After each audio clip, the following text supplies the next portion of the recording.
ഒരിക്കൽ ഒരു യാചകൻ വഴിവക്കിൽ യാചിച്ചു കൊണ്ടിരിക്കുമ്പോൾ ആരോ ഒരാൾ അയാൾക്ക് ഒരു റൊട്ടി ഇട്ടുകൊടുത്തു. വിശന്നു നിൽക്കുന്ന ആ യാചകന് ഉണക്ക റൊട്ടി കിട്ടിയെങ്കിലും അതിൻ്റെ കൂടെ കഴിക്കാൻ അയാളുടെ കയ്യിൽ മറ്റൊന്നുമില്ലായിരുന്നു.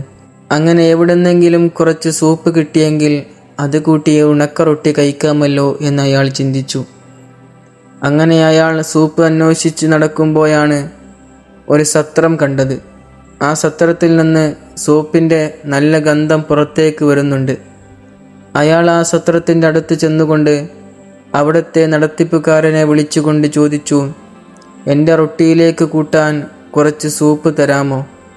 അയാൾ വളരെ ദേഷ്യത്തോടു കൂടി യാചകനെ ആട്ടിയോടിച്ചു. അങ്ങനെ സത്രത്തിൻ്റെ നടത്തിപ്പുകാരൻ കുറച്ച് അപ്പുറത്തേക്ക് അങ്ങ് പോയപ്പോൾ ഈ യാചകൻ ആ വയ്യമ്പലത്തിൻ്റെ അടുക്കളയിലേക്ക് ഒന്ന് തലയിട്ടു നോക്കി. അപ്പോൾ അടുപ്പത്ത് വലിയൊരു കലം നല്ല സൂപ്പ് ഇങ്ങനെ വെന്തുകൊണ്ടിരിക്കുകയാണ്. അയാൾ പതുക്കെ അടുക്കളയിലേക്ക് കയറി, എന്നിട്ട് തൻ്റെ കയ്യിലുള്ള ഉണക്കറൊട്ടി ആ കലത്തിൽ നിന്ന് മേലോട്ട് പൊങ്ങിക്കൊണ്ടിരിക്കുന്ന ആവിക്ക് നേരെ പിടിച്ചു. അയാൾ ചിന്തിച്ചത്, സൂപ്പ് കിട്ടിയില്ലെങ്കിലും ആ സൂപ്പിൻ്റെ മണമെങ്കിലും എൻ്റെ റൊട്ടിക്ക് ലഭിക്കുമല്ലോ. പെട്ടെന്നാണ് അടുക്കളയിലേക്ക് ആ സത്രം നടത്തിപ്പുകാരൻ കയറി വന്നത്. അയാൾ ഈ യാചകനെ വളരെ ദേഷ്യത്തോടെ പുറത്തേക്ക് തള്ളി. എന്നിട്ട് പറഞ്ഞു, നീ എൻ്റെ സൂപ്പ് കട്ടെടുക്കുകയാണല്ലേ? ഒരാളുടെ അനുവാദമില്ലാതെ അയാളുടെ സൂപ്പ് മോഷ്ടിച്ചവനെ കള്ളൻ എന്നല്ലാതെ പിന്നെ എന്താ വിളിക്കുക? ആ യാചകൻ വളരെ സൗമ്യനായി പറഞ്ഞു, ഞാൻ സൂപ്പ് എടുത്തിട്ടില്ല. ഞാൻ അതിൽ നിന്ന് പുറത്തേക്ക് വരുന്ന ആവിയിൽ നിന്ന് കുറച്ച് മണം പിടിച്ചിട്ടേയുള്ളൂ. അപ്പോൾ അയാൾ ഗൗരവത്തോടെ പറഞ്ഞു, എൻ്റെ സൂപ്പിൻ്റെ മണമല്ലേ നീ പിടിച്ചത്, അതുകൊണ്ട് അതിനുള്ള പണം എനിക്ക് തരണം. ആ പാവപ്പെട്ട യാചകൻ്റെ കയ്യിൽ ഒരു ചില്ലിക്കാശ് പോലും ഇല്ലായിരുന്നു. അപ്പോൾ ആ സത്രം നടത്തിപ്പുകാരൻ പറഞ്ഞു, അങ്ങനെയാണെങ്കിൽ നമുക്ക് കാളിയെ സമീപിക്കണം. ജഡ്ജി എന്താ പറയുന്നതെന്ന് നമുക്ക് നോക്കാം. അങ്ങനെ ഇയാളെ വലിച്ചുകൊണ്ട് അയാൾ കോടതിയിലേക്ക് ചെന്നു. അന്നവിടെ കാളിയായിട്ട് സേവനം അനുഷ്ഠിച്ചിരുന്നത് മുല്ല നസറുദ്ദീൻ ഹോജയായിരുന്നു. ഹോജ രണ്ടുപേരുടെയും പരാതികൾ ശ്രദ്ധയോടെ കേട്ടു. എന്നിട്ട് ആ സത്രം നടത്തിപ്പുകാരനോട് ചോദിച്ചു, നിന്റെ സൂപ്പിൽ നിന്ന് പുറത്തേക്ക് വന്ന മണത്തിന് നിനക്ക് പണം വേണമല്ലേ? അയാൾ ദൃഢസ്വരത്തിൽ തന്നെ പറഞ്ഞു, അതെ, എനിക്കതിനുള്ള ക്യാഷ് കിട്ടിയേ മതിയാവൂ. അപ്പോൾ ഹോജ പറഞ്ഞു, ഇയാളൊരു പാവം യാചകനല്ലേ, അയാൾക്ക് പുറത്തു കൊടുത്തൂടെ? അയാൾ ഒരിക്കലും സമ്മതിച്ചില്ല. എന്തു തന്നെ വന്നാലും എനിക്ക് പണം ലഭിക്കണമെന്ന ഉറച്ച തീരുമാനത്തിലായിരുന്നു അയാൾ. അപ്പോൾ ഹോജ പറഞ്ഞു, എന്തായാലും പാവപ്പെട്ട യാചകൻ്റെ കയ്യിൽ ക്യാഷില്ല, അയാൾക്ക് പകരം ഞാൻ നിനക്ക് പണം തരാം.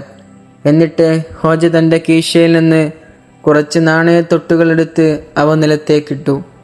നാണയത്തൊട്ടുകൾ നിലത്തേക്ക് വീണപ്പോൾ അവിടെ കുറച്ച് സമയത്തേക്ക് അവയുടെ ചിൽ ശബ്ദമുണ്ടായി. ശബ്ദം നിലച്ചപ്പോൾ ഹോജ ആ നാണയത്തൊട്ടുകൾ എടുത്തുകൊണ്ട് തൻ്റെ കീശയിലേക്ക് തന്നെ ഇട്ടു. എന്നിട്ട് പറഞ്ഞു, നിന്റെ സൂപ്പിൻ്റെ മണത്തിന് പകരം ഞാൻ നിനക്ക് പണത്തിൻ്റെ ശബ്ദം കളിപ്പിച്ചു തന്നിരിക്കുന്നു. നീ സൂപ്പിൻ്റെ മണമല്ലേ വിറ്റത്, അതിന് ഈ നാണയത്തൊട്ടുകളുടെ ശബ്ദം തന്നെ ധാരാളമാണ്.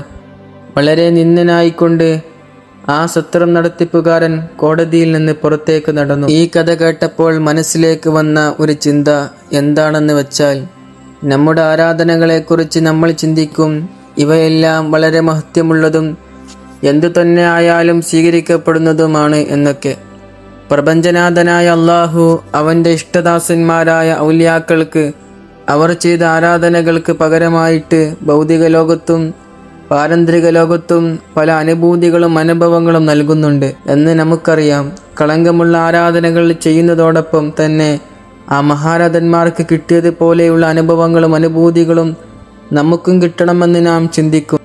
സത്യത്തിൽ ആ സത്രം നടത്തിപ്പുകാരൻ തൻ്റെ സൂപ്പിൽ നിന്ന് വന്ന ആ ഗന്ധത്തിന് വില കൽപ്പിച്ചതുപോലെയാണ് നമ്മൾ നമ്മുടെ ആരാധനകൾക്ക് വില കൽപ്പിക്കുന്നത്. ആ ആരാധനകളുടെ ഉദ്ദേശശുദ്ധി ചിലപ്പോൾ പിഴച്ചു പോയിട്ടുണ്ടാവാം, ആത്മാർത്ഥത തീരെ ഉണ്ടായിട്ടുണ്ടാവില്ല. ചിലപ്പോൾ നാം ചെയ്യുന്ന ആരാധനകൾ ആളുകൾ കാണാൻ വേണ്ടിയോ പ്രശസ്തനാവാൻ വേണ്ടിയോ മറ്റു ഭൗതിക കാര്യങ്ങൾക്ക് വേണ്ടിയോ ആകും. അങ്ങനെ കുറേ കാലം ആരാധനകൾ ചെയ്തിട്ടും നമ്മിൽ മാറ്റങ്ങൾ വരാതിരിക്കുമ്പോൾ നമ്മുടെ വിശ്വാസങ്ങളിൽ തന്നെ നമുക്ക് സംശയം വന്നു പോകാൻ ഇടയുണ്ട്. കാഴ്ചയിൽ വലിയ മഹത്വമുള്ളതായി തോന്നാമെങ്കിലും ഓട്ടപാത്രത്തിലേക്ക് പാലയിച്ചതുപോലെ അതബില്ലായ്മ കൊണ്ടും മറ്റു പോരായ്മകളെ കൊണ്ടും നമ്മുടെ ആരാധനകൾ ചോർന്നുകൊണ്ടിരിക്കുന്നുണ്ട് എന്ന സത്യം നാം ചിലപ്പോൾ തിരിച്ചറിഞ്ഞിട്ടുണ്ടാകില്ല. അല്പമാത്രമായ ആരാധനകളെ കൊണ്ട് നാഥനിൽ നിന്ന് വലിയ വലിയ സവാബുകളെ പ്രതീക്ഷിക്കുന്നത് എത്ര നിരർത്ഥകമാണ്.